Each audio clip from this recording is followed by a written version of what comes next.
Hello everyone, তো এখন বাজে রাত্রি 12টা 27 আর এই মুহূর্তে হাজব্যান্ডের আবদার হলো সে কিছু খাবে। এবার কি খাবে ভাবতে ভাবতে ফ্রিজে গিয়ে দেখি একটা অ্যাভোকাডো আছে, সেটাকেই বের করে শেক বানাতে শুরু করলাম। দেখো, জেনারেলি তো অ্যাভোকাডো খেতে মানে টেস্টলেস হয় স্বাদে, তো আমি বানাতে শুরু করলাম। একটুখানি দুধ পড়েছিল, খুব বেশি ফ্রিজে ছিল না, দুধ ছিল না, বাকি যে একটুখানি চিনি আর দুধ দিয়ে শেকটা বানালাম।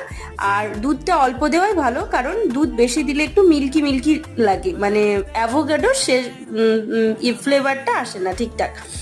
দেন তারপরে এটা বানানো হলো, বানানো একটু কাজু কিশমিশ আর ফ্রিজের মধ্যেই ছিল একটুখানি কোকোনাট আইসক্রিম, সেটা দিয়ে আমি কিন্তু পরিবেশন করলাম। আর ফার্স্টেই আমি দিলাম আমার ছেলেকে, ও কি বলে দেখো। কি বলো তো এটা?